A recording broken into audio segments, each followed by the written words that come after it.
السلام علیکم ورحمۃ اللہ وبرکاتہ، الحمدللہ والصلاۃ والسلام علی رسول اللہ۔ اما بعد، کسی بھائی نے ایک پوسٹ شیئر کی ہے جس میں یہ لکھا ہے کہ سیدہ فاطمہ رضی اللہ تعالیٰ عنہا تندور پہ روٹیاں لگا رہی تھی۔ اتنی دیر میں نبی کریم صلی اللہ علیہ وسلم تشریف لائے اور فرمایا بیٹا لاؤ ایک روٹی میں لگاتا ہوں۔ آپ نے روٹی لگائی لیکن وہ پکی نہیں۔ جب سیدہ فاطمہ رضی اللہ تعالیٰ عنہا نے وجہ پوچھی تو آپ نے فرمایا بیٹا جس چیز کو میں ہاتھ لگا دیتا ہوں اس کو آگ نہیں پکا سکتی ہے نہ جلا سکتی ہے۔ اس پوسٹ کے اوپر صحیح بخاری کا حوالہ دیا گیا ہے کہ یہ صحیح بخاری کی روایت ہے۔ سب سے پہلی بات تو یہ ہے کہ صحیح بخاری میں ایسی کوئی روایت موجود نہیں ہے، نہ ایسا کوئی قصہ موجود ہے۔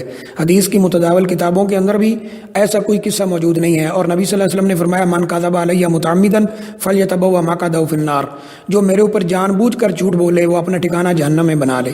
تو جس بھائی نے یہ پوسٹ بنائی ہے اسے اللہ سے ڈرنا چاہیے۔ نبی صلی اللہ علیہ وسلم کی طرف جھوٹ منسوب کر کے جان بوجھ کر وہ اپنے لیے جہنم خرید رہا ہے۔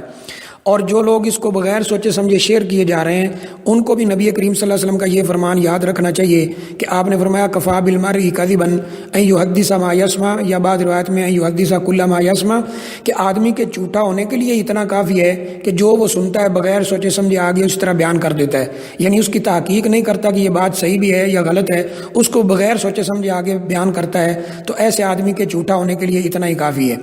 تو جس نے یہ پوسٹ بنائی اور جو اس کو شیئر کر رہے ہیں دونوں کو نبی کریم صلی اللہ علیہ وسلم کی ان فرامین کو سن کر اللہ سے توبہ کرنی چاہیے اور اللہ تعالیٰ سے اپنے اس گناہ کی معافی مانگنی چاہیے۔ اور دوسری بات یہ بھی غلط ہے کہ نبی کریم صلی اللہ علیہ وسلم جس چیز کو ہاتھ لگا دیتے ہیں اس کو آگ نہیں جلاتی۔ دیکھیں نبی کریم صلی اللہ علیہ وسلم کا حقیقی چچا ہے جس کا نام ابو لہب ہے، نبی کریم صلی اللہ علیہ وسلم کو بد دعا دیتا ہے۔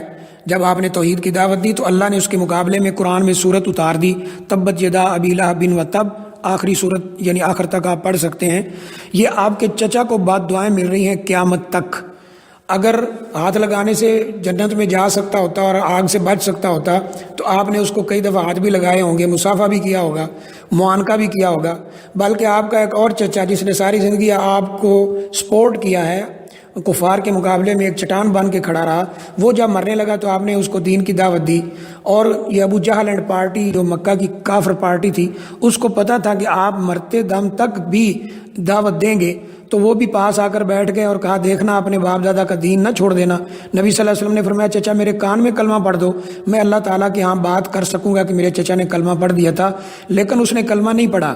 اگر ہاتھ لگانے سے وہ آگ سے بچ سکتا ہوتا تو آپ نے کئی دفعہ اس چچا سے مصافحہ بھی کیا ہوگا، معانقہ بھی کیا ہوگا، یا پھر کم از کم آپ اتنا کرتے کہ چچا چلو کلمہ تو نے نہیں پڑھا لیکن اس کے پورے جسم پر سر سے لے کر پاؤں تک ہاتھ پھیر دیتے اور کہتے کہ میں نے تیرے جسم پر ہاتھ پھیر دیا ہے اور جس چیز کو میں ہاتھ لگا لیتا ہوں اس کو کبھی آگ نہیں چھو سکتی، اب تو جہنم کی آگ سے آزاد ہو چکا ہے۔